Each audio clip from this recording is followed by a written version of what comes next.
बिस्मिल्लाहिर्रहमानिर्रहीम, अस्सलाम वालेकुम नाज़रीन, तुसीं देख रहे हो मेरा प्रोग्राम चार शफेरे शुमाइला नियाज़ दे नाल और मैं हाँ तुहाडी मेज़बान शुमाइला नियाज़। मेरे ख्याल च जिहड़े आने वाले हफ्ते ने वो सिर्फ ईरान अमरीका जंग के बारे च जिहड़ा ना प्रोग्राम करना पएगा, क्योंकि अमरीका ईरान जंग का अज 5वां दिन है और हुण ये सिर्फ और सिर्फ एक तुसीं समझदे पे कि फौजी ऑपरेशन है। नहीं, ये सिर्फ खाली कोई फौजी ऑपरेशन नहीं रहा, ये ताकत दे जिहड़ा तसादुम है उहदी एक खुली तस्वीर बन चुकी है। हर लंघदे हुए दिन के नाल जिहड़ी शिद्दत है वो मजीद वध के सामने आती है। हर रोज़ जो सुबह उठीदा है तो पता लगता है कि जी हमला पहले नालों भी ज़्यादा शदीद होया। बयानात काफ़ी सख्त होंदे पे ने और जिहड़े हमले ने उन्हां दा दायराकार भी हौली हौली वधदा पिया। एक तीसरी आलमी जंग के खदशात हुण महज तज्जियाती जुमले नहीं रहे, बल्कि एक संजीदा आलमी तशवीश बनते जा रहे हैं। सवाल तो बहुत सारे ने, सवाल ये भी है कि की दुनिया जड़ी हैगी है वो एक होर तवील तबाहकुन जंग की तरफ वधदी पई है। अमरीका और इजराइल पूरी कुवत नाल ईरान दे अंदर बहुत ही वड्डे पैमाने दे उत्ते हमले करते पे ने और हजे भी जारी ने। सैकड़ों अहदाफ, दर्जना शहर, स्ट्रैटेजिक तनसीबात, फौजी अड्डे, रेडार सिस्टम्स, मिसाइल लॉन्चर्स, ये सारा कुछ जिहड़ा ना वो निशाना बनाउण दे दावे कीते जा रहे हैं। इतलात आ रही ने कि हालिया घंटियां दे विच ईरान के जिहड़े दर्जनों शहर ने उन्हां दे विच 500 तो ज़्यादा मकामात दे उत्ते हमले किए गए हैं। तेहरान दे विच 100 तैयारियों के जरिए लीडरशिप कॉम्पलैक्स नूं निशाना बनाया गया। B-2 बंबार तैयारे जिहड़े ने वो सर्जिकल स्ट्राइक्स कीतियां गईयां ने। ये सारा कुछ इस दावे दे नालन किया जा रहा है कि ईरान की जंगी जिहड़ी सलाहियत है उन्होंने जड़ों ही कढ़ के बाहर सिटना है। अमरीकी फौज कहती है कि गुज़श्ता चंद दिनों के विच 2000 तो ज़्यादा अहदाफ नूं निशाना बना चुकी है। फजाया जिहड़ी हैगी है फजाई दफाई निज़ाम और सैकड़ों बैलिस्टिक मिसाइल लॉन्चर्स और ड्रोन्स असीं बिल्कुल ही तबाह कर चुके हैं। 50,000 तो ज़्यादा फौजी इस मिशन दे विच शरीक ने और 200 लड़ाका तैयारे, 2 एयरक्राफ्ट कैरियर्स, स्ट्रैटेजिक बंबार तैयारे। ये जिहड़ा हैगा ना वो मशरिक़ वुस्ता दे विच कई दहाइयां दी सब तो वड्डी अमरीकी फौजी कार्रवाई करार दी जा रही है। सवाल यह है कि की इन्नी वड्डी फौजी ताकत का इस्तेमाल आखिरकार जिहड़ा इहदा इंजाम है ये किहड़े पासे नूं जावेगा, क्योंकि अमरीका का दावा है कि ईरान दे 17 बहरी जहाज़ तबाह कर दिते गए हैं। ईरानी बहरिया अमली तौर के उत्ते खत्म हो चुकी है। रेडार सिस्टम्स बिल्कुल मफलूज है और मिसाइल लॉन्चर्स तेजी नाल तबाह किए जा रहे हैं। हुण भी तवज्जो हर उस हदफ के उत्ते है जो कि मुस्तकबिल दे विच अमरीका वास्ते खतरा बन सकता है। ये बयानिया वाज़े है, मुकम्मल अस्करी बरतरी हासिल करना है, लेकिन तारीख दसदी है कि बरतरी का दावा करना ये बड़ा आसान काम है। इहदे विच इस्तेहकाम पैदा करना इंतहाई मुश्किल है। दूसरे पासे इंसानी कीमत जिहड़ी वधदी जा रही है। अमरीका दे विच कायम ह्यूमन राइट्स जिहड़े एक्टिविस्ट न्यूज़ एजेंसी है उसका दावा है कि 1000 तो ज़्यादा शहरी जाँ बहाक हो चुके हैं। उन्हां दे विच 181 बच्चे शामिल ने जिन्हां दी उम्र 10 साल तो भी घट सी। 5000 तो ज़्यादा जिहड़े शहरी ने वो जख्मी होए ने। जिहड़े पिछले 24 घंटे ने उन्हां 24 घंटियां दे विच 100 तो ज़्यादा हमलियां दी इतलात भी आईयां ने। अगर इन्हां सारे अदादो शुमार नूं तुसीं कुछ भी होवे तो सच हैगा है तो फिर ये महज एक फौजी मुहिम नहीं हैगी। अगर ये सच मान लिया जाए तो एक संगीन इंसानी बहरान है। सवाल यह है कि की आलमी ताकतां इस इंसानी कीमत को तस्लीम करने वास्ते तैयार ने। ईरानी हिलाले अहमर के मुताबिक 153 शहरों को निशाना बनाया गया। 30 घंटिया के विच 2000 बंब गिराए गए हैं। तेहरान, इस्फहान और शिराज मुसलसल हमलियां की जद दे विच है। 9 हस्पतालों के उत्ते हमले करने की इतलात सामने आई है। अगर तिब्बी मराकज़ भी महफूज नहीं है तो फिर जंग के असूल कित्थे गए? वैसे तो कहते हैं कि जी जंग के भी असूल होंगे, जंग के असूल कित्थे गए? जनेवा कन्वैक्शन जिहड़ा ना वो कहता है कि की ताकत के इस्तेमाल की कोई हद नहीं होंदी। इजराइल की तरफों कुम दे विच उस इमारत नूं निशाना बनाउण दा दावा सामने आया है जो कि सुप्रीम लीडर के इंतखाब के अमल नाल जुड़ी हुई दसी जाती सी। अबूरी वजीर दफा और पासदराने इनकलाब के एहलकारां दी हलाकत दीयां खबरां भी काफ़ी गर्दिश कर दियां पईयां। लेबनान दे विच ईरानी कुदस फोर्स के कमांडर नूं जिहड़ा ना निशाना बनाउण दा दावा किया जा रहा है। ये सारा कुछ इस गल की निशानदेही करता है कि जंग सिर्फ और सिर्फ ये जिहड़े तनसीबात ने उन्हां तनसीबात तक महदूद नहीं रही। क्यादत नूं भी बराह रास्त जिहड़ा ना वो हदफ बनाया जा रहा है। आबना हुरमुज़ जिहड़ी सूरत हाल है वो इस मामले के उत्ते मजीद खतरनाक जिहड़ी बनती जा रही है। अमरीका ने ऐलान किया है कि अगर जरूरत पई तो फिर नेवी जहाज़ों के जरिए असी अगे जावांगे। इंश्योरेंस सपोर्ट फराहम की जाएगी। दिफाई कंपनियों नूं फौरी हथियार बनाने का हुक्म भी दे दिता है। आबनाए हुरमुज़ जिहड़ी है वो दुनिया की तवानाई की शाहरग है। इत्थे कशीदगी वधदी है तो फिर आलमी मैशत जिहड़ी है वो डौले खाने लग पैंदी है और तेल दीयां कीमतां वधन लग पैंदी है। तजारती रास्ते मुतासर हुंदे है। कि इस मुमकिना मुआशी जलजले का मुकम्मल हिसाब ला लिया या दुनिया नूं एक नवे इकतसादी बहरान की जिहड़ी समत हैगी है उहदे वल लैके जा रहे हैं। सदर ट्रंप तो आए रोज़ जिहड़े ने ना वो ऐसे ऐसे बयानात देंदे हैं, ऐसे ऐसे दावे करते हैं कि जिहड़ा पिछला दावा हुंदा वो अगले दावे नाल मिलदा ही नहीं हैगा। उहदे दावे ही हर रोज़ चेंज हुंदे रहिंदे हैं। सदर डोनाल्ड ट्रंप ने दावा किया है कि ईरान दे कोले ना तो बहरिया ना ही उहदे कोले फजाई है और ना ही ईरान दे कोले रडार हैगा। लेकिन नत्थ तो फिर भी खैर ईरान ने पूरी दी पूरी पाई हुई है। ठीक है ना, पंजाबी कहते ना नत्थ पा देना, वो नत्थ तो पाई हुई है भी देखो अगर यही गल ही करती है भी ना उहदे कोले फजाई है ना बहरी है ना नेवी है ना रडार है, फिर भी उन्हें अगले ने पटाके पाए हुए ने। मिसाइल सिस्टम में डोनाल्ड ट्रंप कह रहे हैं कि तेजी नाल तबाह किए जा रहे हैं। दफाई कंपनियों नूं हंगामी बुनियादां दे उत्ते पैदावार वधाउण दा हुक्म दे दिता है। एक पासे तो डोनाल्ड ट्रंप ये कहते हैं कि जी असी ईरान नूं बिल्कुल मलियामेट करता है, उहदे कोले कख नहीं बचिया।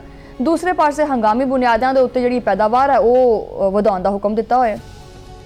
लेकिन इहदे नाल नाल सदर ये भी कहते हैं कि जिंदा बच जाने वाले जिहड़े ईरानी रहनुमा ने उन्हां नाल असीं गलबात करन नूं या काम करन नूं तैयार आ। सवाल यह है कि एक पासे मुकम्मल तबाही का तुसीं ऐलान करते हैं और दूजे पासे तुसीं कहते हैं कि जी मेरे नाल हथ भी मिला ला, मुमकिन ताउन की भी गलबात है। मतलब तुसीं कुट्टो भी ते नाल आखो कि माड़ा जिहा हस के भी विखा। वाह बई वाह, ये किहड़ी हिकमत अमली है? ये कि दबाव की पॉलिसी है या ये गैर यकीनी एतराफ़ है? ये साफ साफ समझ चीज़ आती है कि बौखलाहट का शिकार है अमरीका भी और इजराइल भी। विचों विच जिहड़े ने ना ये अंदरों गल चुके हैं। नेतनयाहू सब वैसे मंदरे आम तो गायब होए पे ने। ठीक है, ये दुनिया ने विखाउण वास्ते अपनी ताकत का असर रसूख कायम करने वास्ते अपना एक इन्फ्लुएंस कायम करने वास्ते ये एक पासे तो हमलियां की गल करते हैं और दूजे पासे कहते हैं कि जी अगर वो हमसे बात करना चाहते हैं तो हम बात करने के लिए तैयार हैं। उस गल नूं की करना जो पानी सिर तो जिहड़ा ना लंघ जाए। ईरान की तरफों भी खलीजी ममालिक के उत्ते अमरीकी अहदाफ के उत्ते हमले के दावे भी सामने आते पे ने। मस्कत और फजीरा के करीब तेल बरादर जहाज़ों नूं निशाना बनाने की इतलात भी है ने। रियाज दे विच एक अहम इंटैलीजेंस मुकाम के उत्ते ड्रोन हमले का दावा भी किया गया। कतर दे विच अल अदीद बेस के उत्ते मिसाइल हमला होया।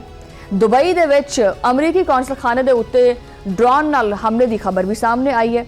बहरे हिंद दे विच भी अमरीकी जंगी जहाज़ नूं निशाना बनाने का दावा सामने आया। अच्छा, अगर ये सारा कुछ दुरुस्त हैगा तो फिर जंग ईरान की सरहदां तो जिहड़ी है ना वो अगे निकल चुकी है। सिर्फ वो सरहद तक महदूद नहीं हैगी, पूरा खिता इस दायरे दे विच आ चुके हैं। अमरीकी फौजियां की जिहड़ी हलाकत है उन्होंने दावे भी सामने आते पे है। वैसे तो ये नंबर छुपाते हैं कि नहीं कोई जानी नुकसान नहीं होया। ठीक है, पास दराने इनकलाब का क्योंकि ये कहना है कि सैकड़ों अमरीकी हलाक होए ने या जख्मी भी होए ने। वाशिंगटन इन जिहड़ा वो दावा जिहड़ा वाशिंगटन है वो इन्हां दावे की मुकम्मल तस्दीक नहीं करता। लेकिन हकीकत यह है कि जो जंग फैलती है तो नुकसान दोनों पासे होंदा, नुकसान दोनों पासे होंदा। लेकिन ये है कि अमरीका और इसराइल कह दिंदा है कि जी वो जिहड़ा बंब हैगा और जिहड़ा ड्रोन है या मिसाइल है वो डिग्या सी तो मामूली सा नुकसान हुआ है, बस एक टेबल की नुक्कड़ टूट गई है, बाकी कोई जानी नुकसान नहीं हुआ। लेकिन जो ईरान में हमला करते हैं तो कहते हैं कि जी ईरान तो खत्म हो गया, ईरान के जिहड़ा ना वो उत्थे परिंदे बोलते पे ने, उत्थे कोई बंदा ही नहीं बचिया हैगा। नुकसान बाबा जी दोनों ही पासे होंदा। लेकिन सवाल इत्थे ये है कि एक कशीदगी काबू में रहेगी या एक वड्डे तसादुम दे विच बदल जाएगी। ईरानी वजारत दफा का कहना है कि फैसला कुन बरतरी उन्हां दे कोले हैगी है। क्यादत दे खात्मे नाल जिहड़ा ना निज़ाम नहीं रुकेगा। हर कमांडर दे कई जिहड़ा दर्जे ने उत्थे तक जानशी मुकर्रर है ਔਰ ਦਫਾਈ ਢਾਂਚਾ ਕਿਸੇ ਇੱਕ ਸ਼ਖਸੀਅਤ ਦੇ ਉੱਤੇ ਮੁਨਹਸਰ ਨਹੀਂ ਹੈਗਾ। ਇਹ ਪੈਗਾਮ ਬੜਾ ਵਾਜ਼ਿਹ ਹੈ ਕਿ ਈਰਾਨ ਜਿਹੜਾ ਨਾ ਉਹ ਬੜੀ ਲੰਮੀ ਜੰਗ ਕਰਨ ਵਾਸਤੇ ਤਿਆਰ ਬੈਠਾ ਹੈ। ਉਹਨੇ ਐਵੇਂ ਨਹੀਂ ਅੱਖਾਂ 'ਚ ਅੱਖਾਂ ਪਾ ਕੇ ਤੇ ਦੋ ਟੋਕ ਅਲਫਾਜ਼ 'ਚ ਆਖਿਆ ਕਿ ਬਈ ਯਾਰ ਆਰਾਮ ਨਾਲ ਨਹੀਂ ਕਰਨੀ ਅਸੀਂ ਤੇਰੇ ਨਾਲ ਗੱਲ, ਲੈ ਕਰ ਲਾ ਜਿਹੜਾ ਕੁਛ ਕਰਨਾ ਚਾਹਣਾ। ਅਗਰ ਇੱਕ ਫਰੀਕ ਮੁਕੰਮਲ ਅਸਕਰੀ ਦਬਾਅ ਦੀ ਗੱਲ ਕਰਦਾ ਪਿਆ ਤੇ ਦੂਜਾ ਤਵੀਲ ਮੁਜ਼ਾਹਮਤ ਦੀ, ਇਹਦਾ ਮਤਲਬ ਇਹ ਹੈ ਕਿ ਇਹ ਤਨਾਜ਼ਾ ਜਲਦ ਖਤਮ ਹੁੰਦਾ ਹੋਇਆ ਨਜ਼ਰ ਨਹੀਂ ਆ ਰਿਹਾ। ਇਜ਼ਰਾਈਲੀ ਮੀਡੀਆ ਨੇ ਜਿਹੜੀ ਹੈ ਨਾ ਉਹ ਜਿਹੜੀ ਇਜ਼ਰਾਈਲੀ ਮੀਡੀਆ ਨੇ ਕਿਆਦਤ ਤੋਂ ਮੁਤਲਕ ਜਿਹੜੇ ਦਾਅਵੇ ਨੇ ਉਹ ਕੀਤੇ ਨੇ। ਇਰਾਨੀ ਮੀਡੀਆ ਨੇ ਤਰਦੀਦ ਕੀਤੀ ਹੈ। ਕਿਆਦਤ ਦੇ ਸਵਾਲ ਦੇ ਉੱਤੇ ਗੈਰ ਯਕੀਨੀ ਸੂਰਤ-ਹਾਲ ਮਜ਼ੀਦ ਪੇਚੀਦਗੀ ਪੈਦਾ ਕਰਦੀ ਪਈ ਹੈ, ਕਿਉਂਕਿ ਜਦੋਂ ਕਿਆਦਤ ਦੇ ਉੱਤੇ ਹਮਲੇ ਹੁੰਦੇ ਹੈ ਤੇ ਤਨਾਜ਼ਾ ਜ਼ਾਤੀ ਔਰ ਨਜ਼ਰਿਆਤੀ ਰੁਖ ਇਖਤਿਆਰ ਕਰ ਲੈਂਦਾ ਔਰ ਨਜ਼ਰਿਆਤੀ ਜੰਗਾਂ ਅਕਸਰ ਲੰਮੀਆਂ ਹੁੰਦੀਆਂ। ਫਿਰ ਉਹ ਕਹਿਣਾ ਪੈਂਦਾ ਹੈ ਕਿ ਮੇਰੀ ਮੰਨ ਲਾ। ਫਿਰ ਮਾਲੀ ਪਹਿਲੂ ਵੀ ਜਿਹੜੇ ਨਾ ਉਹ ਕਾਫੀ ਅਹਿਮ ਜਿਹੜੇ ਨਾ ਉਹ ਅਹਿਮ ਤਾਂ ਹੁੰਦੇ ਹੀ ਨੇ, ਲੇਕਿਨ ਰਿਪੋਰਟਸ ਦੇ ਮੁਤਾਬਿਕ ਜੰਗ ਦੇ ਪਹਿਲੇ ਦਿਨ ਅਮਰੀਕਾ ਨੇ $779 ਮਿਲੀਅਨ ਖਰਚ ਕੀਤੇ, ਮਤਲਬ ਫੂਕ ਦਿੱਤੇ। ਤਿਆਰੀਆਂ ਦੇ ਉੱਤੇ ਮਜ਼ੀਦ ਕਰੋੜਾਂ ਡਾਲਰ। ਮਜਮੂਈ ਮੁਆਸ਼ੀ ਝਟਕਾ ਜਿਹੜਾ ਹੈ ਉਹ $210 ਅਰਬ ਤੱਕ ਜਾ ਪਹੁੰਚਿਆ। ਬਰਾਹ ਰਾਸਤ ਫੌਜੀ ਅਖਰਾਜਾਤ ਜਿਹੜੇ ਨੇ ਉਹ ਤਾਂ ਅਰਬਾਂ ਦੇ ਵਿੱਚ ਹੈਗੇ ਨੇ। ਸਵਾਲ ਇਹ ਹੈ ਕਿ ਕੀ ਅਮਰੀਕੀ ਆਵਾਮ ਇਸ ਕੀਮਤ ਵਾਸਤੇ ਤਿਆਰ ਹੈ? ਕੀ ਟੈਕਸ ਦਹਿੰਦਗਾਨ ਨੂੰ ਮੁਕੰਮਲ ਤਸਵੀਰ ਵਿਖਾਈ ਜਾ ਰਹੀ ਹੈ? ਇਹ ਜੰਗ ਹੁਣ ਸਿਰਫ ਮੈਦਾਨੇ ਜੰਗ ਦੀ ਨਹੀਂ ਰਹੀ, ਇਹ ਵਸਾਇਲ ਦੀ ਜੰਗ ਹੈ। ਸਸਤੇ ਡਰੋਨ ਮਹਿੰਗੇ ਦਫਾਈ ਨਿਜ਼ਾਮਾਂ ਨੂੰ ਚੈਲੰਜ ਕਰਦੇ ਪਏ ਹੈ। ਇੰਟਰਸੈਪਟਰ ਮਿਜ਼ਾਈਲ ਜਿਹੜੇ ਨੇ ਉਹਨਾਂ ਦੇ ਜ਼ਖਾਇਰ ਮਹਦੂਦ ਹੁੰਦੇ ਪਏ ਹੈ, ਕਿਉਂਕਿ ਜਿਹੜਾ ਮਿਜ਼ਾਈਲ ਛੱਡਦੇ ਹੈ ਉਹਨੂੰ ਰੋਕਣ ਵਾਸਤੇ ਜਿਹੜੇ ਇੰਟਰਸੈਪਟਰ ਨੇ ਉਹ ਇੱਕ ਮਿਜ਼ਾਈਲ ਨੂੰ ਰੋਕਣ ਵਾਸਤੇ ਕਮ ਸੇ ਕਮ 2 ਜਾਂ 3 ਇਸਤੇਮਾਲ ਹੁੰਦੇ ਆ। ਕਤਰ ਕਹਿੰਦਾ ਪਿਆ ਸਾਡੇ ਕੋਲ ਤਾਂ ਭਾਈ 4 ਦਿਨ ਦਾ ਸਟਾਕ ਰਹਿ ਗਿਆ, ਅੱਗੇ ਕੁਝ ਨਹੀਂ ਬਚਿਆ ਹੋਇਆ ਸਾਡੇ ਕੋਲ।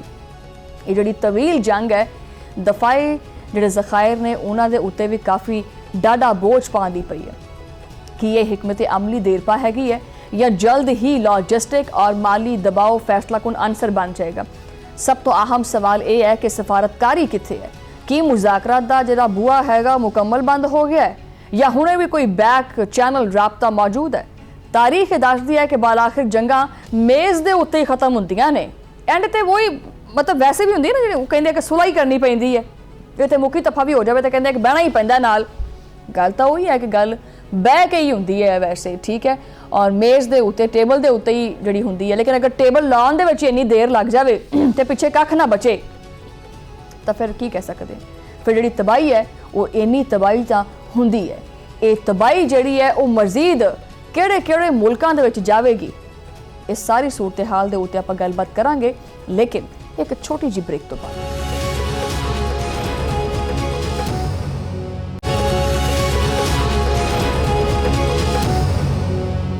वेलकम बैक नाज़रीन, और मशरक़ वस्ता के बाद जी आप गलबात की है वो बारे च मजीद गलबात करांगे। मेरे नाल मौजूद ने दिफाई तजियाकार major general retired Samresh Salik sahab. Samresh साहब वेलकम करने अपने प्रोग्राम के और जी सिचुएशन है तुसीं अपनी अख रखी तो हुई है उत्थे मशरक़ वस्ता जी सूरत हाल है वो हर लंघते हुए दिन के नाल मजीद विगड़ती जाती है। दोनों अफ्रीकां की तरफों जो हमले ने काफ़ी तेज़ होंदे पे ने और हलाकतां भी काफ़ी वधदियां पईयां। की ये जंग जी है चंद दिनों के विच फैसला कुन मरहले दे विच दाखिल होगी या फिर महीने और शायद बरसां तक जा सकती है? Shamaila thank you very much. सब तो पहले शुक्रिया कि तुसी मैनू मदू कीता और काफ़ी दफ़ा मैं तुहाडे प्रोग्राम शिरकत कर चुके हाँ और मैनू अच्छा लगता है कि मैं अपनी मादरी जुबान मैनू बोलने का मौका मिलता है जिहड़ी कि पंजाबी है। देखो एक सब तो पहले मैं कहना चाहूँगा कि इस दफ़ा का जिहड़ा रमज़ान है, इस साल का जिहड़ा मुबारक महीना है रमज़ान का, मेरा ख्याल है कि ये बहुत ज़्यादा अफसरदा और अफसोसनाक महीना जा रहा है, क्योंकि इस महीने जिहड़ी इस्लामी दुनिया है वो बहुत बड़े स्केल ते लड़ाइयां शामिल है। चाहे पाकिस्तान और अफगानिस्तान की लड़ाई है वो भी रमज़ान च हो रही है, ईरान ते हमला जो है वो भी रमज़ान है, और उस तो अलावा जिहड़ा तकरीबन पूरा खिता जिहड़ा है मिडल ईस्ट का वो इस लड़ाई शामिल है। तो ओवरऑल जिहड़ा नुकसान है वो मुसलमानों का ही हो रहा है। तो इस लिहाज नाल ते बड़ी एक अफसोसनाक अमर है। दूसरा एक जंग के बारे कहा जाता है कि जंग तुसीं स्टार्ट तो कर लेंदे हो, लेकिन जंग जिहड़ी अपनी शक्ल जिहड़ी है वो खुद डिफाइन करती है जो जो अगे सिलसिला चलता है। तो अमरीका और इजराइल ने जंग तो शुरू कर दी, उस तो बाद उन्होंने बहुत जल्दी अपना जिहड़ा नुकसान उहदा दर्द महसूस होना शुरू हो गया, और दूसरे ही दिन ये एक दिन ही ईरान की स्ट्राइक्स हुई सन ਤਾਂ ਅਮਰੀਕਾ ਦੇ ਪ੍ਰੈਜ਼ੀਡੈਂਟ ਨੇ ਕਿਹਾ ਕਿ ਅਗਰ ਤੁਸੀਂ ਇਹ ਸਟ੍ਰਾਈਕ ਬੰਦ ਨਾ ਕੀਤੀਆਂ ਤਾਂ ਮੈਂ ਜਿਹੜਾ ਉਹ ਨਿਊਕਲੀਅਰ ਹਥਿਆਰ ਇਸਤੇਮਾਲ ਕਰਾਂਗਾ। ਇਹ ਚੀਜ਼ ਬਿਲਕੁਲ ਜ਼ਾਹਿਰ ਕਰਦੀ ਹੈ ਕਿ ਉਹਨਾਂ ਨੂੰ ਉਹ ਦਰਦ ਮਹਿਸੂਸ ਹੋ ਰਿਹਾ ਜਿਹੜਾ ਇਹਨਾਂ ਸਟ੍ਰਾਈਕਸ ਤੋਂ ਵਜ੍ਹਾ ਤੋਂ ਹੋ ਰਿਹਾ। ਹੁਣ ਤੁਸੀਂ ਦੇਖੋ ਕਿ ਈਰਾਨ ਜਿਹੜਾ ਤਨਹਾ ਉਹ ਪੂਰੇ ਨਾ ਸਿਰਫ ਅਮਰੀਕਾ ਜਿਹੜੀ ਕਿ ਸੁਪਰ ਤਾਕਤ ਹੈ, ਇਜ਼ਰਾਈਲ ਜਿਹੜੀ ਕਿ ਪੂਰੇ ਖਿੱਤੇ 'ਚ ਇੱਕ ਬਹੁਤ ਬੜੀ ਤਾਕਤ ਹੈ ਔਰ ਉਹਨੇ ਅਰਬ ਮਮਾਲਕ ਨੂੰ ਟੋਟਲੀ ਆਪਣਾ ਜਿਹੜਾ ਉਹ ਸਬਸਰਵੀਐਂਟ ਉਹ ਕਰ ਚੁੱਕੀ ਹੈ। ਤਨਹਾ ਈਰਾਨ ਉਹਨਾਂ ਦੇ ਖਿਲਾਫ ਖੜਾ ਹੈ ਔਰ ਨਾ ਸਿਰਫ ਇਜ਼ਰਾਈਲ ਤੇ ਸਟ੍ਰਾਈਕਸ ਕਰ ਰਿਹਾ ਬਲਕਿ ਉਹ ਅੱਡੇ ਅਮਰੀਕਾ ਦੇ ਜਿਹੜੇ ਕਿ ਨੇਬਰਿੰਗ ਮੁਸਲਿਮ ਕੰਟਰੀ ਨੇ ਉਹਨਾਂ ਨੂੰ ਜਗ੍ਹਾ ਦਿੱਤੀ ਹੈ ਉਹਨਾਂ ਨੂੰ ਵੀ ਸਟ੍ਰਾਈਕ ਕਰ ਰਿਹਾ।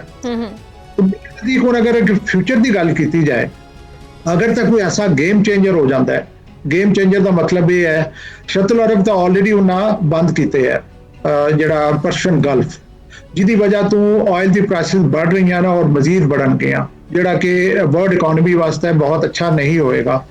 ਦੂਸਰਾ ਜਿਹੜਾ ਗੇਮ ਚੇਂਜਰ ਹੋ ਸਕਦਾ ਕਿ ਅਗਰ ਅਮਰੀਕਾ ਦਾ ਕੋਈ ਵੈਰੀ ਬੇੜਾ ਉਹ ਹਿੱਟ ਹੋ ਜਾਂਦਾ ਹੈ, ਉਹਦਾ ਨੁਕਸਾਨ ਹੁੰਦਾ ਹੈ, ਉਹ ਬਹੁਤ ਬੜੀ ਇੱਕ ਐਮਬੈਰਸਮੈਂਟ ਹੋਏਗੀ ਅਮਰੀਕਾ ਵਾਸਤੇ। ਉਸੇ ਤਰ੍ਹਾਂ ਦੀ ਐਮਬੈਰਸਮੈਂਟ ਹੋਏਗੀ ਜਿਸ ਤਰੀਕਾ ਦੀ ਐਮਬੈਰਸਮੈਂਟ 3 ਰਾਫੇਲ ਜਹਾਜ਼ ਗਿਰਨ ਨਾਲ ਇੰਡੀਆ ਦੀ ਹੋਈ ਸੀ। ਦੂਸਰਾ ਹੋਰ ਗੇਮ ਚੇਂਜਰ ਹੋ ਸਕਦਾ ਹੈ ਕਿ ਉਹ ਨਿਊਕਲੀਅਰ ਟੈਸਟ करते हैं।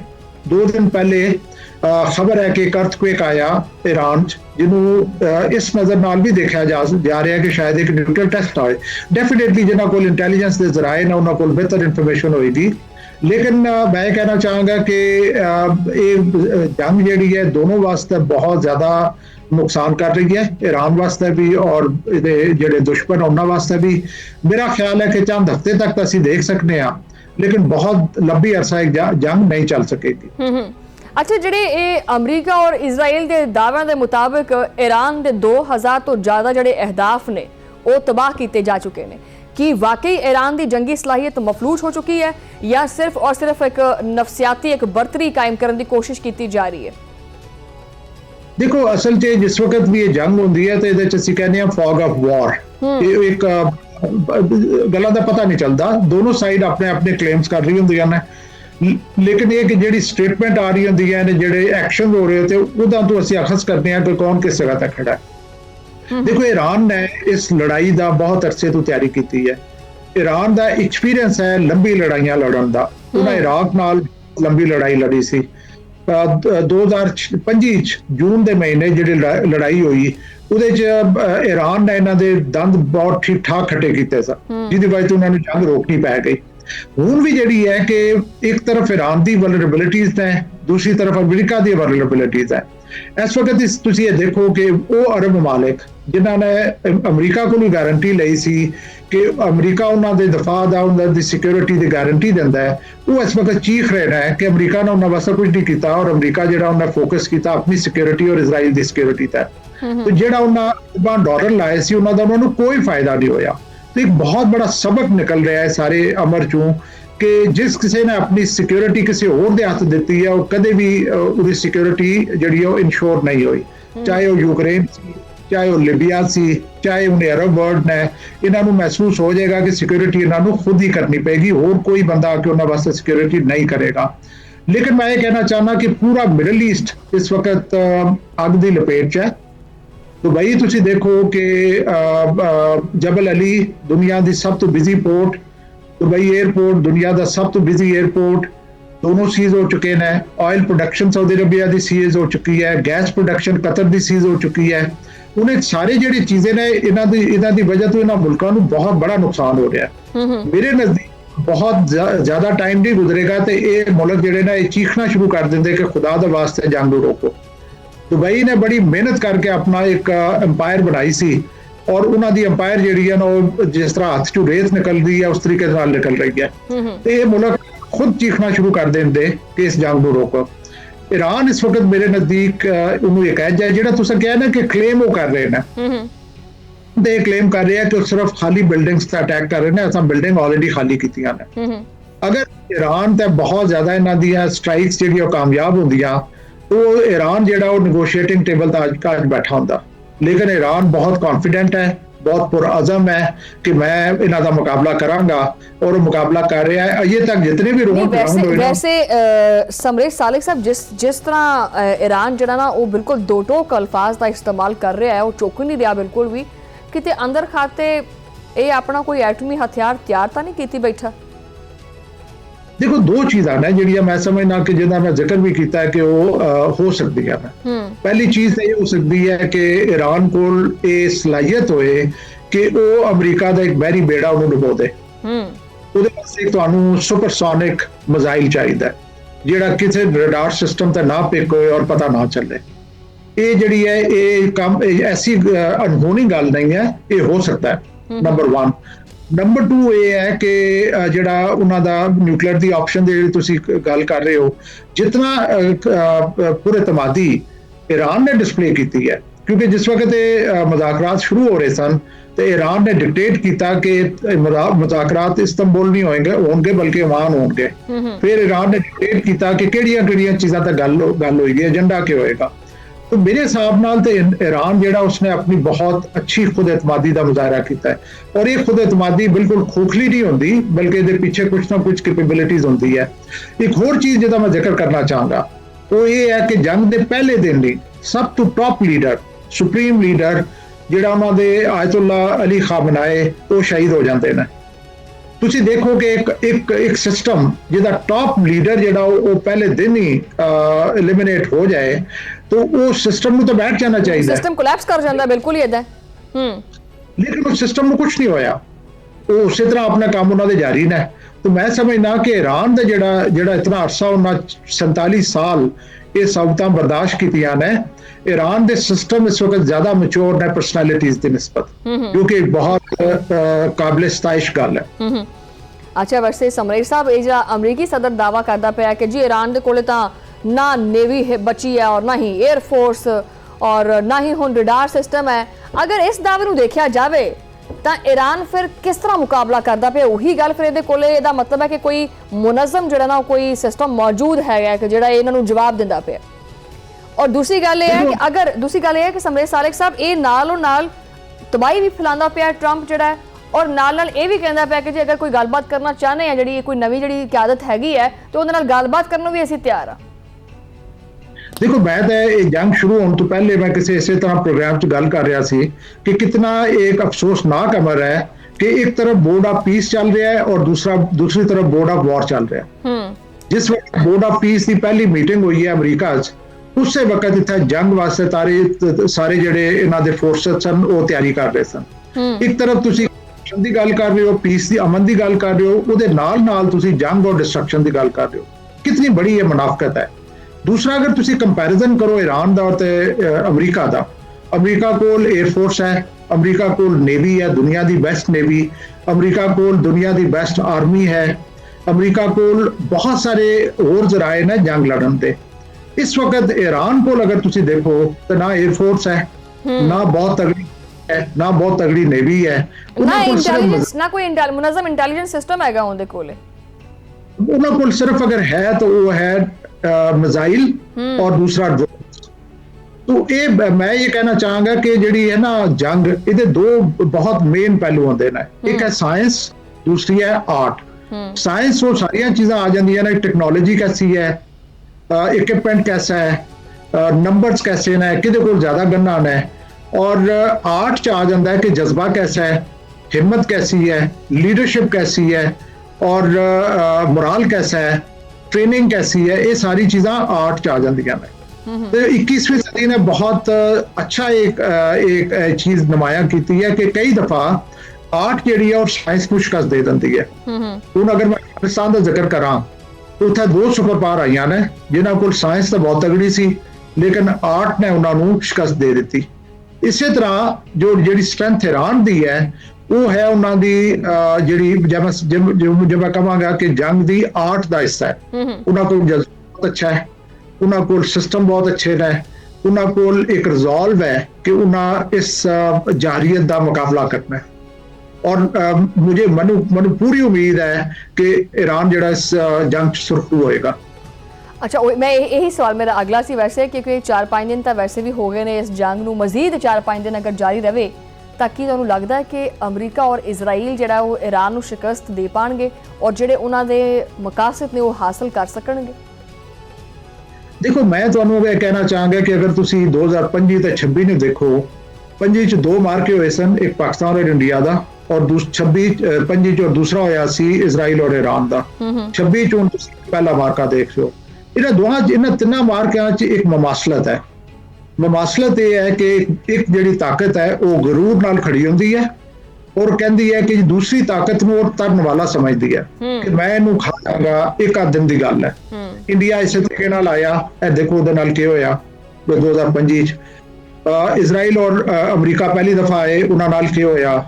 ਇਸ ਦਫਾ ਫਿਰ ਉਹਨਾਂ ਦਾ ਪਲਾਨ ਇਹ ਸੀ ਕਿ ਹਫਤੇ ਦੀ ਗੱਲ ਹੈ, ਪਹਿਲੇ ਦਿਨ ਅਸੀਂ ਸੁਪਰੀਮ ਲੀਡਰ ਨੂੰ ਉਡਾ ਦੇਵਾਂਗੇ, ਉਸ ਤੋਂ ਬਾਅਦ ਇੱਥੇ ਜਿਹੜੀ ਹੈ ਉਹ ਇੱਕ ਇੰਟਰਨਲ ਡਿਫਰੈਂਸਿਸ ਸ਼ੁਰੂ ਹੋ ਜਾਣਗੇ, ਟੌਪ ਪੋਜੀਸ਼ਨ ਵਾਸਤੇ ਲੜਾਈਆਂ ਸ਼ੁਰੂ ਹੋ ਜਾਣਗੀਆਂ, ਔਰ ਚੌਥਾ 5ਵਾਂ ਦਿਨ ਹੋਏਗਾ ਕਿ ਈਰਾਨ ਦੀ ਆਵਾਮ ਸਾਨੂੰ ਵੈਲਕਮ ਕਰ ਰਹੀ ਹੋਏਗੀ ਕਿ ਤੁਸੀਂ ਸਾਨੂੰ ਆਜ਼ਾਦੀ ਦਿਲਾਈ ਹੈ। ਲੇਕਿਨ ਦੇਖ ਲਓ 5 ਦਿਨ ਚ ਕੁਝ ਵੀ ਨਹੀਂ ਹੋਇਆ। ਵਾਸਤੇ ਇਹ ਜਿਹੜੀ ਫਰਸਟ੍ਰੇਸ਼ਨ ਹੈ ਉਹ ਪ੍ਰੈਜ਼ੀਡੈਂਟ ਟਰੰਪ ਦੇ ਚਿਹਰੇ ਤੇ, ਉਹਦੀ ਬਾਡੀ ਲੈਂਗੁਏਜ, ਉਹਦੀ ਬਾਤਚੀਤ ਸੇ ਨਜ਼ਰ ਆ ਰਹੀ ਹੈ। ਬਾਕੀ ਉਹ ਕਦੇ ਵੀ ਨਹੀਂ, ਉਹਦੇ ਜੁਮਲੇ ਨਹੀਂ ਮੇਲ ਖਾਂਦੇ ਪਏ। ਵੈਸੇ ਮੈਂ ਇਹ ਤੁਹਾਡੀ ਇਸੇ ਗੱਲ ਨੂੰ ਇੱਕ ਅੱਗੇ ਵਧਾਵਾਂਗੀ ਕਿ ਦੇਖੋ ਈਰਾਨ ਦਾ ਵੀ ਇਹ ਦਾਅਵਾ ਹੈ ਕਿ ਈਰਾਨ ਕਹਿੰਦਾ ਹੈ ਕਿ ਜੀ ਅਸੀਂ ਉਹਨੂੰ ਜਿਹੜਾ ਨਾ ਫੈਸਲਾ ਕੁਨ ਜਹਾਦੀ ਔਰ ਹਰਬੀ ਬਰਤਰੀ ਹਾਸਲ ਹੈ ਔਰ ਚੰਦ ਦਿਨ ਦੇ ਵਿੱਚ ਜਿਹੜਾ ਦੁਸ਼ਮਣ ਹੈਗਾ ਉਹ ਭੱਜੇਗਾ। ਈਰਾਨ ਦੇ ਇਸ ਦਾਅਵੇ ਨਾਲ ਤੁਹਾਨੂੰ ਕਿੰਨਾ ਇਤਫਾਕ ਹੈ? ਦੇਖੋ, ਮੈਂ ਤੇ ਦੇਖ ਰਿਹਾ, ਅਗਰ ਜਿਹੜੀ ਜੋ ਚੀਜ਼ਾਂ ਇਸ ਵਕਤ ਹੋ ਰਹੀਆਂ ਨੇ, ਇਸ ਨੂੰ ਜਿਹੜਾ ਗੇਮ ਚੇਂਜਰ ਹੈ ਉਸ ਨੂੰ ਮੈਂ ਅਗਰ ਬਿਲਕੁਲ ਕਤਾ ਨਜ਼ਰ ਕਰਦੇ ਹਾਂ ਕਿ ਕੋਈ ਜਿਹੜਾ 에ਅਰਕ੍ਰਾਫਟ ਕੈਰੀਅਰ ਨਹੀਂ ਇਫੈਕਟ ਹੁੰਦਾ ਜਾਂ ਕੋਈ ਨਿਊਕਲੀਅਰ ਐਕਸਪਲੋਜਨ ਨਹੀਂ ਹੁੰਦਾ, ਜਿਹੜੀਆਂ ਸਿਰਫ ਇਸ ਵਕਤ ਚੀਜ਼ਾਂ ਹੋ ਰਹੀਆਂ ਨੇ, ਉਹਨਾਂ ਤੋਂ ਦੇਖਦਿਆਂ ਵੀ ਮੈਂ ਕਹਿ ਸਕਦਾ ਕਿ ਜਿਹੜੇ ਅਗਰੈਸਿਵ ਨੇ ਜਿਨ੍ਹਾਂ ਹਮਲਾ ਕੀਤਾ ਹੈ ਅਮਰੀਕਾ ਔਰ ਇਜ਼ਰਾਈਲ ਔਰ ਉਹਨਾਂ ਦੇ ਇਤਿਹਾਦੀ, ਉਹਨਾਂ ਦਾ ਜ਼ਿਆਦਾ ਨੁਕਸਾਨ ਹੋ ਰਿਹਾ ਹੈ ਐਜ਼ ਕੰਪੇਅਰ ਟੂ ਈਰਾਨ ਦਾ। ਦੇਖੋ, ਇਹ ਮਤਲਬ ਉਹਨਾਂ ਵਾਸਤੇ ਫੈਲੀ ਹੈ, ਉਹ ਕਤਰ ਵੀ ਇਫੈਕਟ ਹੋ ਰਿਹਾ ਹੈ, ਬਹਿਰੇਨ ਵੀ ਇਫੈਕਟ ਹੋ ਰਿਹਾ, ਬਲਕਿ ਬਹਿਰੇਨ ਦਾ ਜਿਹੜੀ ਉਹ ਮਤਲਬ ਇੱਕ ਰੈਵੋਲੂਸ਼ਨ ਦੇ ਐਜ ਤੱਕ ਖੜਾ ਹੈ। ਉੱਥੇ ਤਾਂ ਰੂਲਰਸ ਦੇ ਅਗੇਂਸਟ ਜਿਹੜੇ ਨਾ ਉਹ ਲੋਕ ਖੜੇ ਹੋਣਾ ਸ਼ੁਰੂ ਹੋ ਗਏ ਨੇ। ਇਹ ਯਕੀਨ ਕਰੋ ਕਿ ਮੇਰਾ ਖਿਆਲ ਹੈ ਹੁਣ ਜਿਸ ਤਰ੍ਹਾਂ ਦੀ ਇਜ਼ਰਾਈਲ ਤੇ ਸਟ੍ਰਾਈਕਸ ਹੋ ਰਹੀਆਂ ਨੇ, ਇਜ਼ਰਾਈਲ ਦਾ ਡੀਸੈਲਿਨੇਸ਼ਨ ਪਲਾਂਟ ਈਰਾਨ ਨੇ ਉਡਾ ਦਿੱਤਾ। ਵਾਟਰ ਸਪਲਾਈ ਕਿੱਥੋਂ ਆਏਗੀ? ਅਗਰ ਇੱਕ ਦੋ ਹੋਰ ਐਸੀ ਚੀਜ਼ਾਂ ਉੜ ਗਈਆਂ ਤੇ ਇਹਨਾਂ ਮੁਲਕਾਂ 'ਚ ਵਾਟਰ ਸਪਲਾਈ ਕਿੱਥੋਂ ਆਏਗੀ? ਇਹਨਾਂ ਨੂੰ ਪਾਣੀ ਬਹਿ ਜਾਏਗਾ। ਔਰ ਦੂਸਰਾ ਇਹ ਦੇਖੋ ਨਾ ਕਿ ईरान ਦਾ ਇਹ ਵੀ ਕਹਿਣਾ ਹੈ ਕਿ ਕਿਆਦਤ ਦੇ ਇਵਨ ਕੇ ਖਾਤਮੇ ਤੋਂ ਬਾਅਦ ਵੀ ਨਿਜ਼ਾਮ ਨਹੀਂ ਰੁਕੇਗਾ। ਉਹਨਾਂ ਨੇ ਆਖਿਆ ਕਿ ਜੀ ਹਰ ਕਮਾਂਡਰ ਦੇ ਕਈ ਦਰਜਿਆਂ ਤੱਕ ਜਿਹੜੇ ਜਾਨਸ਼ੀਨ ਨੇ ਉਹ ਮੌਜੂਦ ਨੇ। ਕਿ ਇਹ ਮਾਡਲ ਜਿਹੜਾ ਹੈ ਉਹ ਮੈਨੂੰ ਤਾਂ ਇਹ ਲੱਗਦਾ ਕਿ ਕੋਈ ਤਵੀਲ ਜੰਗ ਦਾ ਜਿਹੜਾ ਪਲਾਨ ਉਹ ਬਣਾ ਕੇ ਬੈਠਾ ਹੈ ਜਿਹੜਾ ईरान ਹੈ। ਤਾਂ ਤੁਸੀਂ ਇਤਫਾਕ ਕਰਦੇ ਹੋ ਇਸ ਗੱਲ ਤੋਂ?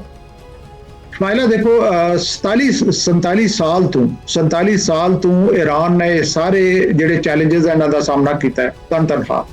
ਇਹਦੇ 'ਚ ਉਹਨਾਂ ਦੇ ਕਾਤਲਾਨਾ ਹਮਲੇ ਵੀ ਹੋਏ, ਉਹਨਾਂ ਦੇ ਲੀਡਰ ਵੀ ਐਲੀਮੀਨੇਟ ਹੋਏ, ਉਹਨਾਂ ਦੇ ਇੰਟੈਲੀਜੈਂਸ ਜੇ ਲੋਕ ਦੁਸ਼ਮਣ ਦੇ ਉਹ ਵੀ ਉਹਨਾਂ ਦੇ ਅੰਦਰ ਬੜੇ।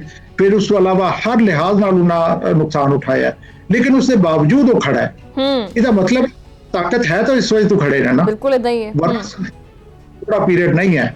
ਪਿਛਲੇ ਸਾਲ ਜੂਨ 25 ਦੀ ਜੰਗ ਹੋਈ ਹੈ ਤਾਂ ਤੁਹਾਨੂੰ ਪਤਾ ਹੈ ਕਿ ਸ਼ੁਰੂ 'ਚ ਉਹਨਾਂ ਦੇ ਬਹੁਤ ਸਾਰੇ ਲੀਡਰਸ ਨੂੰ ਉਡਾ ਦਿੱਤਾ ਗਿਆ ਸੀ, ਲੇਕਿਨ ਉਹਦੇ ਬਾਵਜੂਦ ਉਹਨਾਂ ਦੇ ਰਿਸਪਾਂਸ ਤੇ ਕੋਈ ਫਰਕ ਨਹੀਂ ਪਿਆ।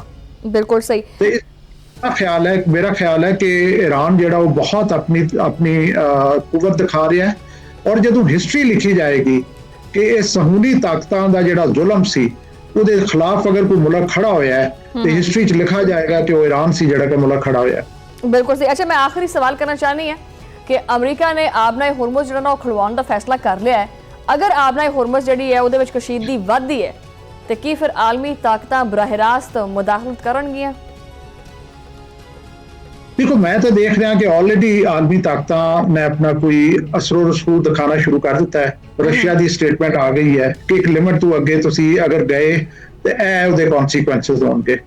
ਇਸ ਤੋਂ ਇਲਾਵਾ 2025 ਚ ਜਿਹੜੀਆਂ ਲੜਾਈਆਂ ਹੋਈਆਂ ਉਹਦੇ ਚ ਵੀ ਮੈਂ ਬਰਮਲਾ ਕਹਿਣਾ ਕਿ ਜਿਹੜਾ ਵੈਸਟਰਨ ਬਲਾਕ ਹੈ ਜਿਹਦੇ ਚ ਕਿ US ਔਰ ਯੂਰਪ ਨੇ, ਔਰ ਦੂਸਰਾ ਈਸਟਰਨ ਬਲਾਕ ਹੈ ਜਿਹਦੇ ਚ ਕਿ ਚਾਈਨਾ ਔਰ ਰਸ਼ੀਆ ਨੇ।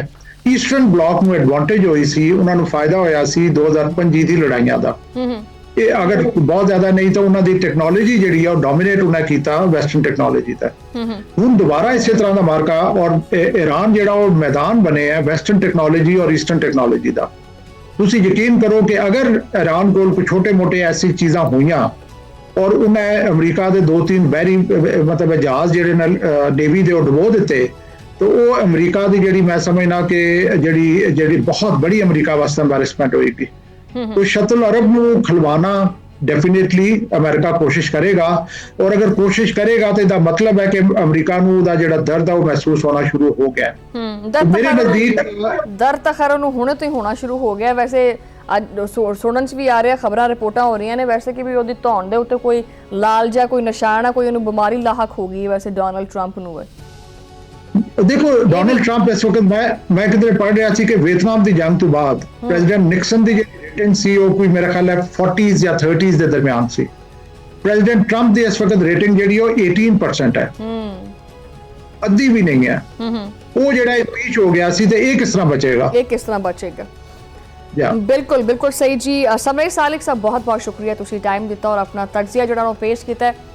नाज़रीन अज खैर 5वां दिन है, बयानात मजीद सख्त होंदे पे ने, हमले भी मजीद शदीद होंदे पे ने और इंसानी कीमत वधदी पई है। आलमी मैशत गैर यकीनी का शिकार है। अगर यही रफ्तार रही तो यह तनाज़ा सिर्फ और सिर्फ ईरान और अमरीका तक महदूद नहीं रहेगा। ये असरात यूरोप, एशिया, पूरी दुनिया तक जाएंगे। ये वक्त ताकत के मुजाहरे तो अगे सोचन दा, क्योंकि ताकत दिखाना आसान है, ये नताइज नूं संभालना बड़ा मुश्किल है। अगर ये अग फैल गई तो इनू बुझाउण दे विच कई साल लग सकते हैं।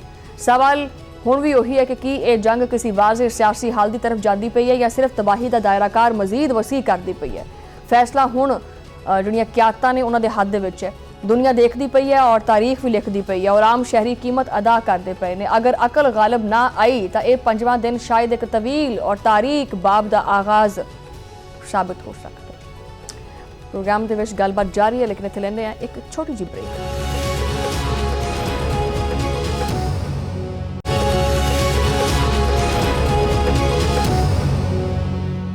वेलकम बैक नाज़रीन, और प्रोग्राम के इस हिस्से दे विच आपां चलदे हैं सीधा ही अफगानिस्तान वाले पासे, क्योंकि अफगानिस्तान और मुल्की सियासत भी जिहड़ी हैगी ना वो काफ़ी गड़बड़ चलती पई है। और गल करदे हैं आपां सरहदां दे उत्ते जिहड़े गरजदे पे तोप और बंब ने उन्हां दे बारे च, और बगराम के उत्ते बरसन वाली जी अग है वो बारे च भी, और एवाना के अंदर जी गूंजती हुई सियासत है ना चीकां कूकां मारती हुई वो बारे च। हुण जनाब एक पासे पाकिस्तान की मुसल्ला अफवाज फ्रंट लाइन के उत्ते दुश्मन नूं नत्त पई खड़ी है, और दूसरे पासे सियासी महाज के उत्ते भी बहुत सारे सवाल उठते पे ने। सवाल उठता पिया है कि की कौमी सलामती के नाजुक तरीन मरहले के उत्ते भी ये जी पॉइंट स्कोरिंग की सियासत है वो जारी रहेगी। अज अहम अदादोशुमार भी जिहड़े ने वो रखांगे, हकाइक भी और सवाल भी, जो कि हर पाकिस्तानी दे जहन दे विच फिरदे पे ने। कि रियासत दे उत्ते कोई हमलावर होवे तो रियासत चुप बैठी रहे, खामोश रहे। सब तो पहले सरहदी सूरत हाल। वफाकी वज़ीर इतलात अता तारड़ ने वाज़े किया कि अफगान तालिबान की तरफों शमाली बलोचिस्तान के इजला, कला सैफुल्ला, नौशकी और चमन दे विच 16 मकामात दे उत्ते ज़मीनी हमले किए गए हैं, जबकि 25 मकामात दे उत्ते फायरट की कार्रवाइयां हुई ने। लेकिन हर महाज दे उत्ते दुश्मन नूं पसपा कर दिता गया। सरकारी अदादोशुमार के मुताबिक 27 हमला आवर मारे गए ने और बथेरे ने जिहड़े जख्मी किए ने, जबकि FC बलोचिस्तान नॉर्थ का एक जवान शहीद होया और 5 जख्मी होए। खैबर पख्तूनख्वा दे विच भी एक जमीनी हमले की कोशिश और 12 फायरट जिहड़े ने ना वो नाकाम बनाए गए ने, और कार्रवाइयां दे विच मजीद जिहड़े 40 हमला आवर ने वो भी मार दिते गए ने। ये सिर्फ खबरां नहीं है, ये रियासती रद्द-ए-अमल का ऐलान है। हुण सवाल की है, सवाल ये है कि ये जिहड़ी सूरत हाल है ये इत्थे तक पहुंची किवें है। पाकिस्तान तो बार बार मुसलसल एक ही मौकफ दोहरांदा रहा है कि अफगानिस्तान की सरजमीन पाकिस्तान के खिलाफ इस्तेमाल ना होवे। अच्छा, ये सबूत भी ने, मैं तुहानूं दसदी हां। अफगानिस्तान ने कई दफ़ा नहीं बल्कि हमेशा आपकी सरजमीन पाकिस्तान के खिलाफ इस्तेमाल होने दी है। ठीक है, कई दहाइयां तो पाकिस्तान दहशतगर्दी का सामना भी करता पे। पाकिस्तान आवाम की तरह जी साड़ी फौज है ना वो जज्बाती रद्द-ए-अमल नहीं देंदी। पाकिस्तानी फौज जी है बड़ी मुनज़म जी हिकमत अमली है वो अपनाती है। वो पहले बंदे नूं यही कहती है नहीं, प्यार नाल सिर ते हत्थ फेर के समझाईदा कि पुत ना कर, इवें ना कर ना कर। जो पुत समझदा नहीं हैगा ना फिर खिच के कान थले मारी दी है। ठीक है, उही हिकमत अमली साड़ी पाकिस्तानी फौज दी है। पहले कदी नहीं ये कहती कि भी तू मतलब मुखी तफे ते नहीं आती। इन्हें अफगानिस्तान नूं 20 बारी समझाया है कि आ जगह है, इत्थे उत्थों दहशतगर्दी हुंदी पई है ते इन्हां नूं बाज करा ला। नहीं मन्ने, मुज़ाकरात भी होए, ਕਤਰ ਦੇ ਵਿੱਚ ਜਿਹੜਾ ਨਾ ਉਹ ਮੁਜ਼ਾਕਰਾਤ ਵੀ ਹੋਏ, ਇਸ ਤੋਂ ਇਲਾਵਾ ਤੁਰਕੀ ਦੇ ਵਿੱਚ ਮੁਜ਼ਾਕਰਾਤ ਵੀ ਹੋਏ। ਇਸ ਤੋਂ ਇਲਾਵਾ ਤਾਲਿਬਾਨ ਜਿਹੜੀ ਰਜੀਮ ਹੈ ਉਹਨੂੰ ਇਹ ਆਖਿਆ ਵੀ ਕਿ ਵੀ ਜਿਹੜੇ ਇਹ ਦਹਿਸ਼ਤਗਰਦ ਨੇ ਇਹ ਜਿਹੜੇ ਪਾਕਿਸਤਾਨ ਦੇ ਖਿਲਾਫ ਇਸਤੇਮਾਲ ਹੁੰਦੇ ਹੈ ਇਹ ਨਾ ਇਸਤੇਮਾਲ ਹੋਣ। ਉਹਨਾਂ ਨੇ ਆਖਿਆ ਕਿ ਜੀ ਠੀਕ ਹੈ, ਤੁਸੀਂ ਇਸ ਤਰ੍ਹਾਂ ਕਰੋ, ਸਾਨੂੰ 11 ਅਰਬ ਡਾਲਰ ਜਿਹੜੇ ਨੇ ਉਹ ਦੇ ਦਿਓ ਤੇ ਅਸੀਂ ਇਹਨਾਂ ਨੂੰ ਅਫਗਾਨਿਸਤਾਨ ਚੋਂ ਕੱਢ ਕੇ ਕਿਸੇ ਹੋਰ ਪਾਸੇ ਸ਼ਿਫਟ ਕਰ ਦਿੰਦੇ ਆ। ਪਾਕਿਸਤਾਨ ਨੇ ਕਿਹਾ ਕਿ ਠੀਕ ਹੈ, ਅਸੀਂ ਜਾਨ ਤੋਂ ਵੱਧ ਕੇ ਕਿਹੜਾ ਪੈਸੇ ਦੀ ਕੋਈ ਔਕਾਤ ਹੁੰਦੀ ਹੈ, ਅਸੀਂ ਤੈਨੂੰ ਦਿੰਦੇ ਆ ਪੈਸੇ ਤੇ ਇਹਨਾਂ ਨੂੰ ਸ਼ਿਫਟ ਕਰ ਦੇ ਤੂੰ ਕਿਸੇ ਹੋਰ ਪਾਸੇ, ਲੇਕਿਨ ਸਾਨੂੰ ਤਹਿਰੀਰੀ ਤੌਰ ਤੇ ਲਿਖ ਦੇ। ਨਹੀਂ ਲਿਖਿਆ ਤਹਿਰੀਰੀ ਤੌਰ ਤੇ, ਹੁਣ ਅਸੀਂ ਫਿਰ ਕੀ ਕਰੀਏ? ਫਿਰ ਪਾਕਿਸਤਾਨ ਨੇ ਬਕਾਇਦਾ ਖੁਦ ਜਿਹੜਾ ਨਾ ਉਹ ਟਾਰਗੇਟ ਕੀਤਾ ਹੈ ਔਰ ਦੱਸਿਆ ਕਿ ਆ ਤੁਹਾਡੇ ਠਿਕਾਣੇ ਨੇ, ਇੱਥੇ ਜਿਹੜਾ ਨਾ ਉਹ ਕਾਰਵਾਈ ਕਰੋ, ਇੱਥੇ ਦਹਿਸ਼ਤਗਰਦ ਨੇ। ਉਦੋਂ ਵੀ ਜਿਹੜਾ ਨਾ ਉਹ ਕੰਨ ਤੇ ਜੂਨ ਤਾਂ ਨਹੀਂ ਰੰਗੀ ਹੈਗੀ। ਫਿਰ ਪਾਕਿਸਤਾਨ ਕੀ ਕਰੇ? ਫਿਰ ਪਾਕਿਸਤਾਨ ਜਿਹੜਾ ਨਾ ਉਹ ਇਹੀ ਕਰ ਸਕਦਾ ਹੈ ਕਿ ਜਿਹੜੀ ਸਰਜ਼ਮੀਨ ਪਾਕਿਸਤਾਨ ਦੇ ਖਿਲਾਫ ਇਸਤੇਮਾਲ ਹੁੰਦੀ ਹੈ ਉਸ ਸਰਜ਼ਮੀਨ ਦੇ ਉੱਤੇ ਜਾ ਕੇ ਨਿਸ਼ਾਨਾ ਬਣੋ। ਔਰ ਪਾਕਿਸਤਾਨ ਨੇ ਦਹਿਸ਼ਤਗਰਦ ਤਨਜ਼ੀਮਾਂ ਨੂੰ ਨਿਸ਼ਾਨਾ ਬਣਾਇਆ, ਆਵਾਮ ਨੂੰ ਨਹੀਂ ਬਣਾਇਆ। ਜਿਹੜਾ ਇਹ ਕੀ ਨਾ ਲੈਂਦੇ ਨੇ ਬਹੁਤ ਸਾਰੇ ਐਸੇ ਫੇਕ ਪ੍ਰੋਪੇਗेंडाज ਔਰ ਇਸ ਤੋਂ ਇਲਾਵਾ ਜਿਹੜੀਆਂ खबर एजेंसियां ने वो भी कहती ने कि हाय ये देखें जी अफगानिस्तान की आवाम के ऊपर बंब गिरा दिए हैं। अच्छा जी, तो जो पाकिस्तान दे विच जिहड़ियां कार्रवाइयां होंदियां वो नहीं पता। बहरहाल जज्बात नूं रखदे हैं साइड ते, प्रोग्राम वाली चलदे हैं अगे। लेकिन अगर सरहद पार तो जिहड़े हमले ने होणगे, अगर शिद्दत पसंद जिहड़े गिरोह ने उही गल कि वो अपनियां महफूज पनाहगाहां इस्तेमाल करनगे और जदीद असलहा इस्तेमाल करनगे तो पाकिस्तान तो फिर इस तरह करके बह जाएगा कि आ जा मेरे ते बंब ठोक दे आके, हैं वो बह जाएगा आराम सुकून नाल। यही वो नुकता है जिन्हें ऑपरेशन गज़बुल हक नूं जन्म दिता है। सीनियर सिक्योरिटी हकाम का यह कहना है कि यह ऑपरेशन उस वक्त तक जारी रहेगा जदों तक अफगान तालिबान हुकूमत जिहड़ी है, जिहड़े ये शिद्दत पसंद गिरोह ने ना, इन्हां दी सहूलतकारी तरक नहीं करती। ये पैगाम बड़े साफ ने। हुण फैसला करो कि रियासत दे नाल हो या रियासत दे दुश्मनां दे नाल हो। नाज़रीन, जिहड़ा बगराम एयरबेस की खबर है उन्हें आलमी मीडिया की जिहड़ी तवज्जो है सारी अपने पासे कर ली। जिहड़े सारे कैमरे सी ना उहदे वल नूं हो गए। अमरीकी जरीदे ने न्यूयॉर्क टाइम्स की रिपोर्ट में दस्सिया कि जी पाकिस्तान ने अफगानिस्तान के अहम फौजी मरकज़ बगराम एयरबेस नूं निशाना बनाया, जिथे एक एयरक्राफ्ट हैंगर और 2 जिहड़े ने ना वेयर हाउसिस तबाह हुए ने। सैटेलाइट तस्वीरां का हवाला दिता गया और अफगानिस्तान की वजारत दफा ने भी इस हमले की तस्दीक की है। हुण दिफाई माहिरीन ने कहते पे कि यह कार्रवाई सिर्फ अस्करी नहीं है, ये नफसियाती भी है।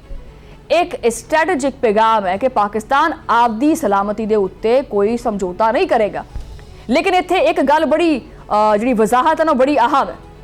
पाकिस्तान का यह कहना है कि यह कार्रवाइयां अंधाधुंध नहीं हैगियां, बल्कि उही गल जी मैं तुहानूं एक्सप्लेन की है। ये जिहड़े मखसूस टोले फिरदे ने ना, ये जिहड़े इंडिया की जिहड़ी प्रॉक्सी बनते हैं उन्हां दहशतगर्दां दे तनसीबात के खिलाफ ने। असी अफगानी आवाम के खिलाफ साड़ी कोई दुश्मनी नहीं हैगी और ना ही कोई उन्होंने खिलाफ कार्रवाई की है। हुण असी बार बार जख्मी होंदे रहिए तो आखिए भी कुछ भी ना। निशाना वो अनासर ने जो पाकिस्तान दे विच खून रेजी के जिम्मेदार ने। सीनियर सिक्योरिटी अहदेदारां दे मुताबिक कार्रवाइयां सैल्फ डिफेंस के जुमरे चलदियां ने और बैनुल अक़वामी कवानीन जिहड़े ने ना उन्हां दे मुताबिक रियासत नूं अपने दिफा का पूरा हक है। हुण गल सफारती महाज दी है। नायब वज़ीर आज़म वज़ीर खारजा इसहाक डार ने कौमी असैंबली दे विच आख्या कि पाकिस्तान बैकडोर डिप्लोमैसी के जरिए कशीदगी घट करने की कोशिश करता पिया। सऊदी अरब, ईरान, तुर्की और खलीजी ममालिक नाल भी राबते जारी ने ताकि खिते दे विच जिहड़ा तसादुम है वो किते ठंडा हो जाए, जिहड़ा बहुत तत्ता होया पिया। क्योंकि जंग अगर वधदी है तो इहदे असरात सिर्फ सरहद तक महदूद नहीं होंदे, इहदे आसे पासे भी जांदे है। ठीक है, क्योंकि देखो ना इंसान का एक जिस्म भी है ना, अगर 9 के उत्ते भी जख्म आ जाएगा ना तो पूरी बॉडी डिस्टर्ब हो जाती है। यही खत्ते की सूरत हाल, अगर एक पासे किते अग लगती है तो वही दर्द तकलीफ किसी होर पासे भी जाती है। यही जनाब आलमी सप्लाई चेन और तरक्की पजीर मशतां सारियां मुतासर होंदियां। पाकिस्तान तो पहले की ना लेंदे ने मुआशी दबाव दे विच फसिया पे। इस तरह के हालात दे विच किसी वड्डी इलाकाई जंग का फैलाव बड़ा खतरनाक साबित हो सकता है। साडे कोल तां पहले कुछ नहीं है खाण पीण नूं। यह भी हकीकत है कि मशरक वुस्ता की सूरत हाल मजीद पेचीदा होंदी पई है। ईरान इसराइल के दरमियान कशीदगी, खिते दे विच अमरीकी मौजूदगी और इलाकाई ताकतां दे मफादात एक नया जियो पॉलिटिकल तूफान खड़ा कर सकते हैं। पाकिस्तान की क्यादत इस गल की बारे आगाह है कि अगर खिता अदम इस्तेहकाम का शिकार होंदा है तो ये बराह रास्त असरात पाकिस्तान ते भी पैणगे। खास तौर पर ਉਹਨਾਂ ਲੱਖਾਂ ਪਾਕਿਸਤਾਨੀਆਂ ਦੇ ਉੱਤੇ ਜਿਹੜੇ ਕਿ ਖਲੀਜੀ ਮਮਾਲਿਕ ਦੇ ਵਿੱਚ ਕੰਮ ਕਰਦੇ ਪਏ ਨੇ। ਵਜ਼ਾਰਤ ਖਾਰਜਾ ਦੇ ਵਿੱਚ ਕ੍ਰਾਈਸਿਸ ਮੈਨੇਜਮੈਂਟ ਜਿਹੜੇ ਸੈੱਲ ਨੇ ਉਹ ਕਾਇਮ ਕੀਤਾ ਗਿਆ, ਸਫਾਰਤਖਾਨਿਆਂ ਨੂੰ ਹਾਈ ਅਲਰਟ ਕੀਤਾ ਗਿਆ ਔਰ ਸਮੁੰਦਰ ਪਾਰ ਪਾਕਿਸਤਾਨੀਆਂ ਦੇ ਤਹੱਫੁਜ਼ ਨੂੰ ਅਵਲੀਨ ਤਰਜੀਹ ਵੀ ਕਰਾਰ ਦਿੱਤਾ ਗਿਆ। ਲੇਕਿਨ ਨਾਜ਼ਰੀਨ, ਉਹਨਾਂ ਨੇ ਆਪਾਂ ਜਿਹੜੀ ਆਪਣੀ ਅੰਦਰੂਨੀ ਸਿਆਸਤ ਹੈ ਉਹਦੇ ਬਾਰੇ 'ਚ ਕਿ ਐਸੇ ਵਕਤ ਦੇ ਵਿੱਚ ਜਦੋਂ ਪਾਰਲੀਮੈਂਟ ਨੂੰ ਇੱਕ ਆਵਾਜ਼ ਹੋਣਾ ਚਾਹੀਦਾ ਸੀ, ਪਾਕਿਸਤਾਨ ਤਰੀਕੇ ਇਨਸਾਫ ਨੇ ਵਜ਼ੀਰ ਆਜ਼ਮ ਦੀ ਬੁਲਾਈ ਗਈ ਔਨ ਕੈਮਰਾ ਜਿਹੜੀ ਬਰੀਫਿੰਗ ਹੈ ਉਹਦੇ ਵਿੱਚ ਸ਼ਿਰਕਤ ਤੋਂ ਇਨਕਾਰ ਕਰ ਦਿੱਤਾ ਹੈ। ਸ਼ਰਤ ਇਹ ਰੱਖੀ ਗਈ ਹੈ ਜਨਾਬ ਕਿ ਬਾਨੀਏ ਪੀਟੀਆਈ ਨਾਲ ਮੁਲਾਕਾਤ ਕਰਵਾਈ ਜਾਵੇ। ਸਵਾਲ ਇਹ ਹੈ ਕਿ ਕੀ ਕੌਮੀ ਸਲਾਮਤੀ ਦੇ ਮਾਮਲਾਤ ਨੂੰ ਵੀ ਇੱਕ ਸਿਆਸੀ ਸ਼ਰਤ ਨਾਲ ਜੋੜਿਆ ਜਾਏਗਾ? ਕੀ ਸਰਹੱਦਾਂ ਦੇ ਉੱਤੇ ਜਾਰੀ ਜਿਹੜੇ ਆਪਰੇਸ਼ਨਸ ਨੇ ਉਹਨਾਂ ਦੇ ਦਰਮਿਆਨ ਪਾਰਲੀਮਾਨੀ ਬਰੀਫਿੰਗ ਨੂੰ ਜ਼ਾਤੀ ਮਾਮਲਾਤ ਨਾਲ ਮਸ਼ਰੂਤ ਕਰਨਾ ਮੁਨਾਸਿਬ ਹੈ? ਸੈਨੇਟ ਦੇ ਵਿੱਚ ਆਪੋਜੀਸ਼ਨ ਲੀਡਰ ਅਲਾਮਾ ਰਾਜਾ ਨਾਸਰ ਅब्बास ਨੇ ਮਸ਼ਵਰਾ ਦਿੱਤਾ ਹੈ ਕਿ ਦੋਨੋਂ ਈਵਾਨਾਂ ਨੂੰ ਇਤਮਾਦ ਵਿੱਚ ਲਿਆ ਜਾਵੇ ਤਾਂ ਕਿ ਪਾਰਲੀਮੈਂਟ ਯਕ ਜ਼ੁਬਾਨ ਹੋ ਸਕੇ। ਦੂਜੇ ਪਾਸੇ ਪੀਟੀਆਈ ਦੇ ਰਹਿਨੁਮਾ ਫੈਸਲ ਚੌਧਰੀ ਨੇ ਆਖਿਆ ਕਿ ਐਸੀ ਬਰੀਫਿੰਗ ਦੇ ਵਿੱਚ ਲਾਜ਼ਮੀ ਸ਼ਿਰਕਤ ਹੋਣੀ ਚਾਹੀਦੀ ਸੀ ਕਿਉਂਕਿ ਇਹ ਵਕਤ ਜਿਹੜਾ ਨਾ ਉਹ ਛੋਟੀਆਂ ਗੱਲਾਂ ਦਾ ਨਹੀਂ ਹੈਗਾ। ਲੇਕਿਨ ਕੀ ਕਰੀਏ ਨਾ, ਅਬ ਮੋਟੀ ਅਕਲ ਨੂੰ ਇਹ ਗੱਲ ਕਿਵੇਂ ਸਮਝ ਆਵੇਗੀ? ਇੱਥੇ ਵੈਸੇ ਮੈਂ ਮਤਲਬ ਕਹਿਣਾ ਨਹੀਂ ਚਾਹੁੰਦੀ ਵੈਸੇ ਕਿ ਇੱਕ ਮਖਸੂਸ ਵਰਡ ਹੈਗਾ ਉਹ ਮੈਨੂੰ ਮੇਰੇ ਪ੍ਰੋਗਰਾਮ ਵਾਲਿਆਂ ਨੇ ਇਸਤੇਮਾਲ ਨਹੀਂ ਕਰਨ ਦੇਣਾ ਹੈਗਾ, ਖਾਸ ਕਰਕੇ ਜਦੋਂ ਜਿਹੜੇ ਹੈ ਨਾ ਅੰਦਰੂਨੀ ਜਿਹੜੇ ਖਦਸ਼ਾਤ ਹੁੰਦੇ ਆ ਉਸ ਟਾਈਮ ਇਹਨਾਂ ਨੂੰ ਤਰਕ ਕਰ ਦੇਣਾ ਚਾਹੀਦਾ ਜਦੋਂ ਬਿਰੂਨੀ ਖਦਸ਼ਾ ਬਹੁਤ ਵੱਧਦਾ ਪਿਆ ਹੋਵੇ। ਇਸ ਟਾਈਮ ਵੈਸੇ ਹਰ ਚੀਜ਼ ਨੂੰ ਸਾਈਡ ਤੇ ਰੱਖ ਕੇ, ਹਰ ਕਿਸਮ ਦੇ ਗਿਲੇ ਸ਼ਿਕਵੇ ਨੂੰ ਸਾਈਡ ਤੇ ਰੱਖ ਕੇ ਪੂਰੀ ਸਿਆਸੀ ਜਮਾਤਾਂ ਨੂੰ ਜਿਹੜਾ ਨਾ ਉਹ ਯਕ ਜ਼ੁਬਾਨ ਹੋਣਾ ਚਾਹੀਦਾ ਹੈ, ਜੋ ਕਿ ਮੇਰੇ ਖਿਆਲ 'ਚ ਨਹੀਂ ਹੋਣਾ। ਇਹਨਾਂ ਵਿੱਚ ਹੋ ਗਈਆਂ ਉਹ ਜਨਾਨੀਆਂ ਵਾਲੀਆਂ ਗੱਲਾਂ, ये इस तरह करके बह जाते हैं, बस मैं नहीं बात करूंगी, मैं नहीं आपसे बात करना चाहती, मैं नहीं बोलूंगी, मुझे मनाओ। मनाने भी है तो फिर भी नहीं मनती हैगी, और किद्दां मनाइए इन्हों। बहरहाल प्रोग्राम का जो वक्त है वो इत्थे खत्म हो गया, गल्लां होर भी बथेरियां सी जिहड़ियां करन वालियां सी, लेकिन अगले प्रोग्राम च कर लांगे। उदों तक अल्लाह ने के पाल।